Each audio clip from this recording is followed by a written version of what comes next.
দুটো গুলি করতো দমনের মানা যায়, কিন্তু আমি যখন দেখলাম এদিক দিয়ে সব ছেজালাইছে ইট দিয়া এভাবে ইট দিয়া মানুষ এইভাবে মারে না। পরে আমি সিসি ফুটে যখন ভিডিওগুলো দেখলাম নিজের চোখের পানি আমি ধরে রাখতে পারি না। কারণ একটা লোক সে মৃত্যুবরণ করে লাগছে, মারা গেছে, ফির তার উপরে আবার লাফাইতে আছে, এমনকি ইট দিয়া তারে মারতেছে জঘন্যভাবে, এমনকি মৃত্যুবরণ করেছে, সে মারা গেছে, তার উপরে আবার তারা লাফালাফি করতেছে। কিন্তু এটা বাংলাদেশের জন্য এটা আমি দুঃখজনক। এটা 4 থেকে 5টা লোকে এই জায়গার ভিতরে এতগুলো লোকগুলোরে মারলো, হাজার হাজার মানুষ তাকায় দেখতেছে, যাইতেছে, তখন কেউ প্রতি উত্তর করে না। আজ আমরা একটু সান্ত্বনার মধ্যে তার জন্য মিছিল মিটিং করতেছি, কিন্তু কেউ এসে সামনে এসে তখন প্রতি উত্তর করলো না। এবং আমার কথাটা হয়তো কেউ অন্যভাবেও নিতে পারেন।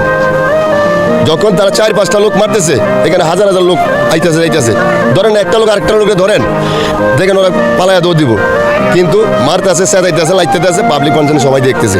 আজকে আমরা তাকে নিয়ে মিছিল মিটিং করতেছি।